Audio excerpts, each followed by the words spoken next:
Another day out.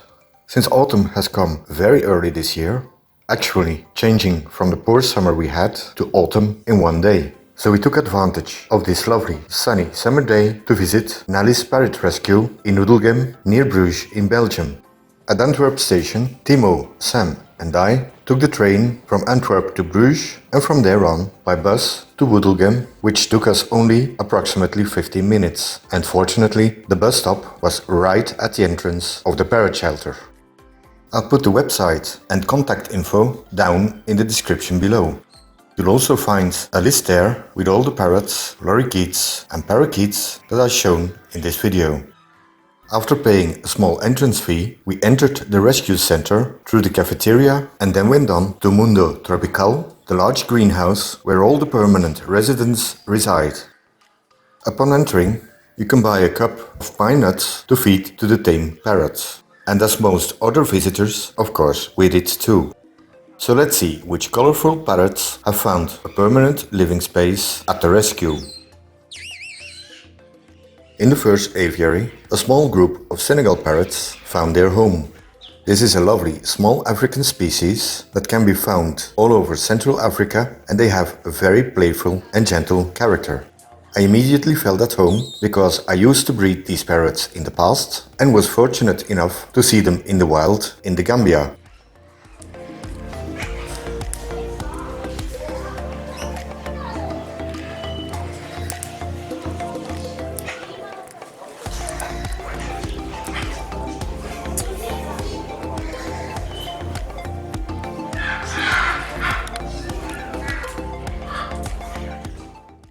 The small chestnut-fronted macaw, as its name suggests, is a member of the macaw family, living in small groups in the Amazon Delta in South America.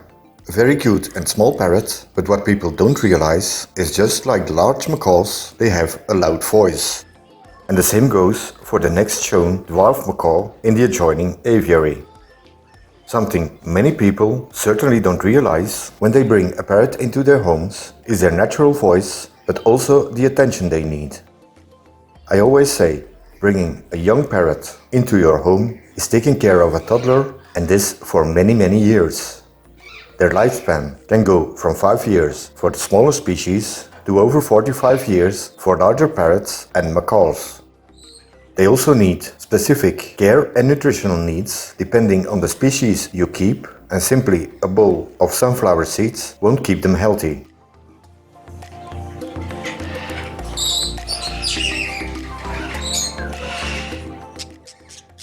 Even a budgie or cockatoo needs specific care and feeding requirements.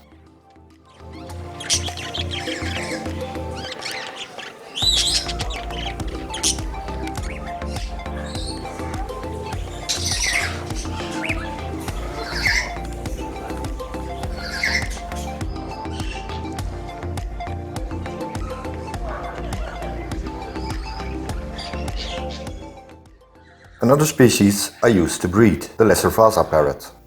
Studies have shown that this is one of the most primitive parrots around, and it's a transitional form between pigeons and the parrots. This species naturally occurs on Madagascar and surrounding islands.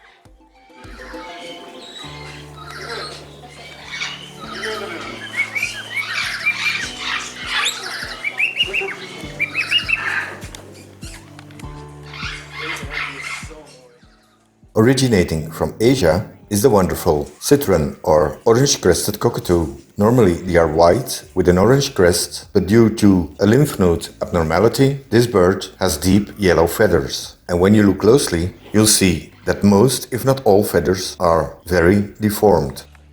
Cockatoos are lovely birds to have and care for, but not only are they loud, they really scream for attention all the time. They need to be kept busy and need a lot of interaction. They also can be very loud and squeamish, mostly screaming for more attention. These are not toys to bring home for your children because they like it. Instead, you bring a cockatoo home for at least 40 to 50 years, and every day you need to keep it busy, give it a lot of attention and specific care.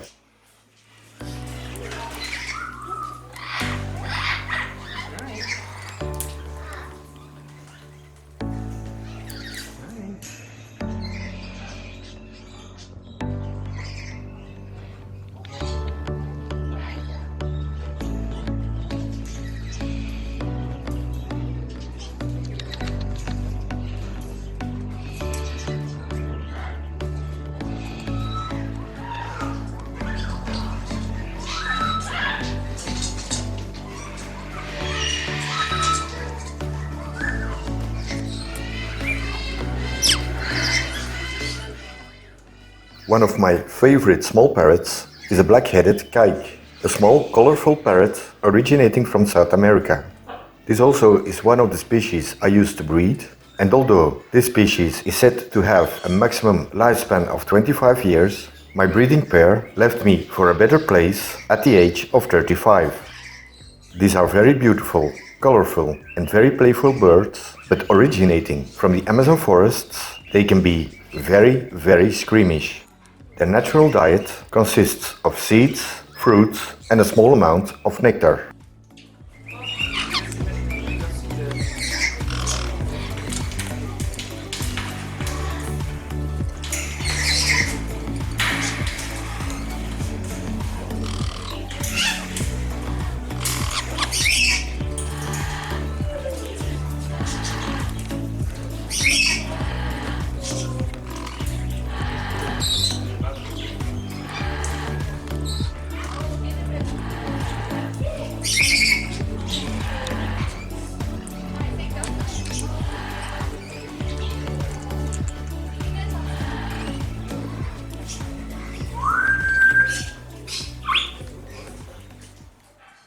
Lorikeets are very colorful, lovely and playful birds, but in my opinion never should be kept as a pet, especially because of their specific feeding needs.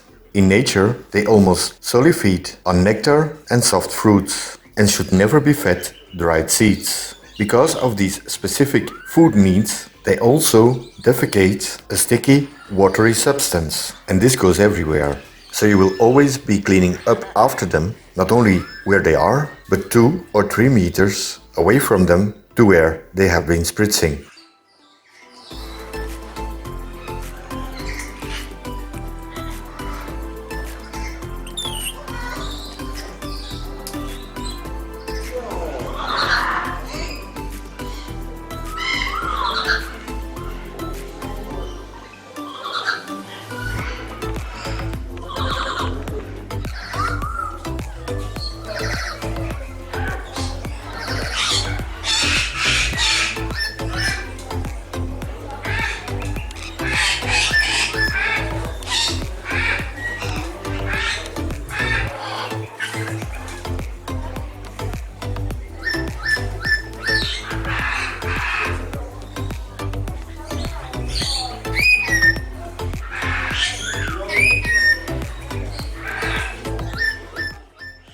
I still think that it's so unfortunate that so many animals, including birds, have to find their way into a shelter. Many people bring animals into their homes, not really realizing what they are doing, and when they get bored, they simply dump it.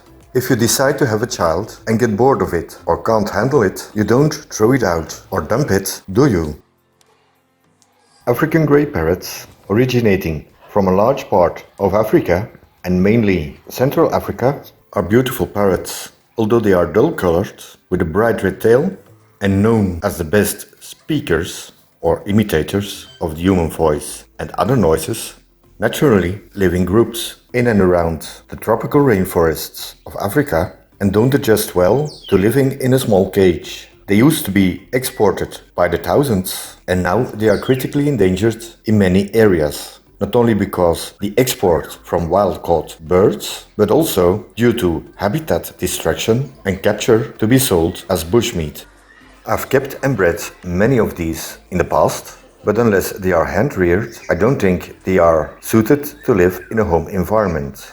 They can be loud screamers, and feather plucking can be a huge problem. Reason being lack of attention, wrong nutrition, and being cooped up in a small cage.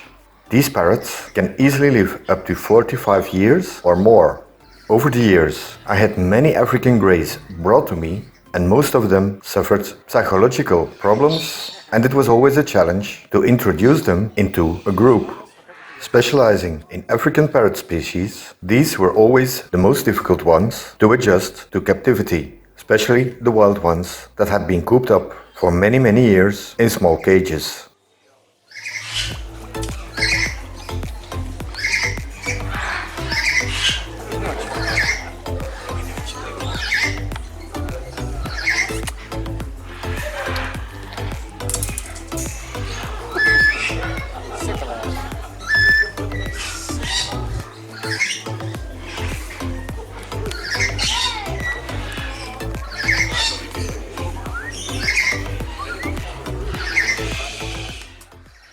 Feather picking has always been a big problem with parrots in captivity, and there are several reasons why this can happen. First of all, a lack of attention, and often being cooped up in a way too small cage, or nutritional deficiencies, and so on. In mild cases, this can be reversed by fixing the cause of this problem if you know what it is, but in most cases, feather picking has evolved so far that it's too late. From the Moluccan Islands in Asia, this forest-dwelling parrot is different from most other parrot species in the way that the female is brightly colored and the male a dull green. This has a simple reason, because when breeding, the female is in the nest during the day, while the male is in the nest during the night. While he's foraging for food during the daytime, he blends in well with the green of the foliage, and their main diet should consist of partial seeds and soft fruits. In my opinion, the Gala or rose-breasted cockatoo is the best cockatoo species to be kept in captivity as a pet. It's not too big, easy to feed on small seeds, and doesn't have a loud voice, so when it screams, it's no louder than a cockatiel. They're really playful and lovely to watch.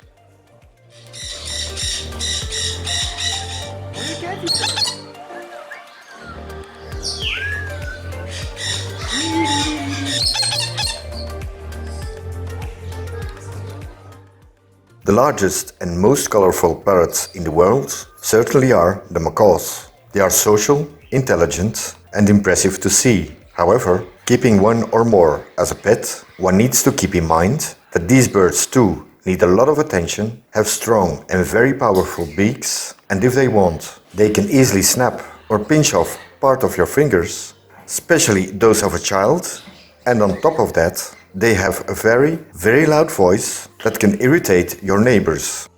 These parrots certainly aren't for everyone. Although they are beautiful, you should think twice before getting one. Also, these birds can easily live up to 50 years or more. Many macaw species are threatened in the wild and should only be kept in captivity for breeding to save them from extinction. All South American parrots and parakeets live in the jungles and rainforests and have to communicate with each other over long distances. To do this, they have a loud voice, and even tame birds in captivity often use their loud screams.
The so-called harlequin macaws are parrots originating from crossbreeding different large macaw species. In my opinion, this should be banned. Certainly because several of these species are threatened in the wild.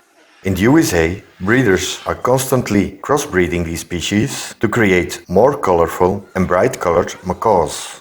They give them the most exotic names and earn huge on them. However, by doing this, This crossbreeding can result in macaws looking like the normal species again, and when they are crossed back to the original species and sold as such, there's a huge problem, because now we are breeding hybrids into the pure endangered species, and pure bloodlines get lost. Yes, most of these hybrid macaws are fertile, and there should be a worldwide ban on allowing this to happen.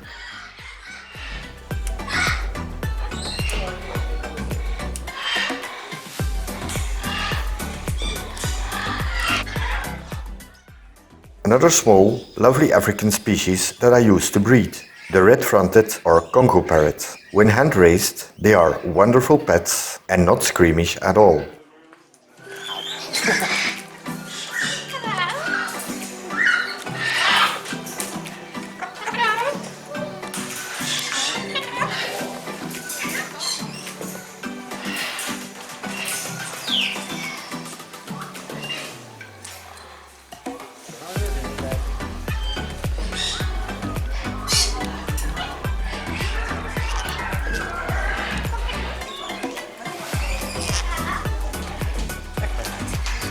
Mis je wat veertjes?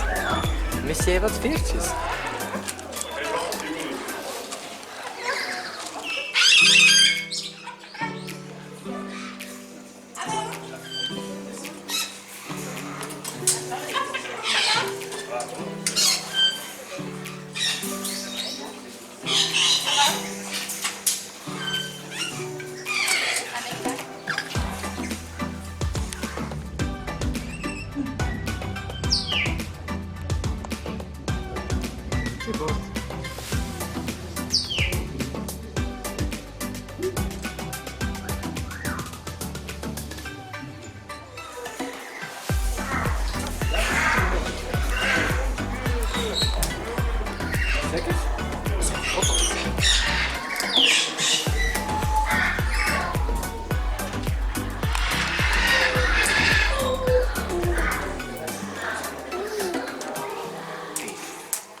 In the past, thousands of Amazon parrots have been exported from the wild, both legally and illegally.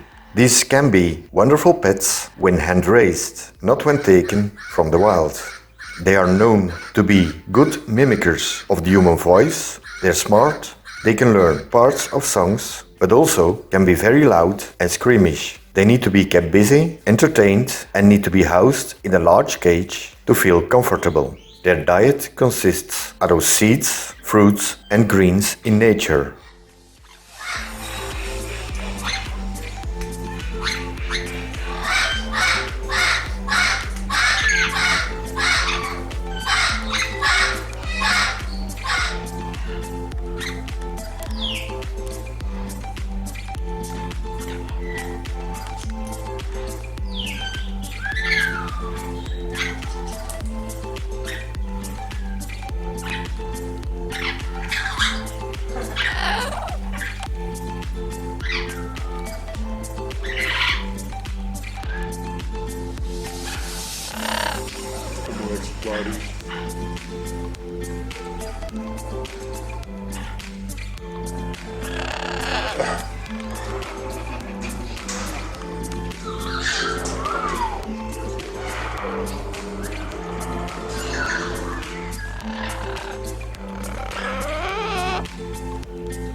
One of the most beautiful macaws is a hyacinth macaw. It also is the largest parrot species in the world. It's also very endangered in the wild, so it should only be kept in captivity for breeding reasons.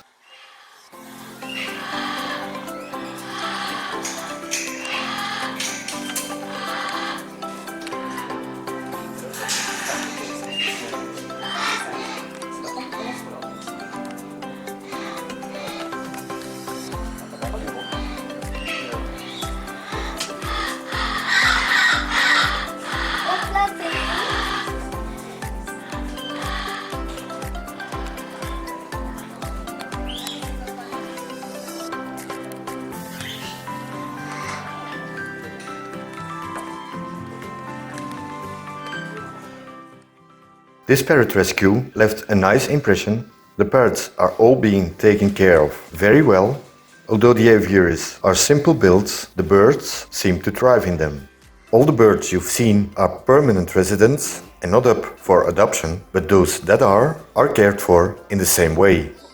I had a talk with one of the volunteers to see if there was a possibility for me to adopt, and yes, there was.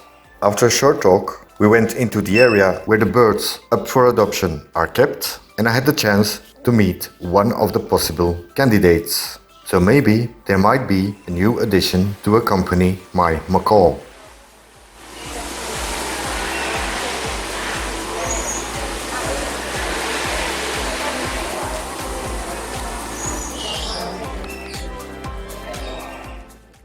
It was a nice day out, and on our way home I did a lot of thinking, while Sam and Timo took a short nap.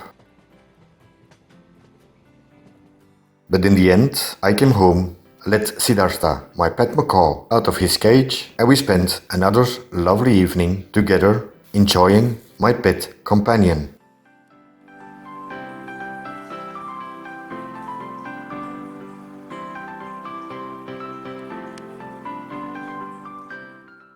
Hope you liked this video, and see you on the next one. It'll be orchids or maybe aquarium fish. We'll see.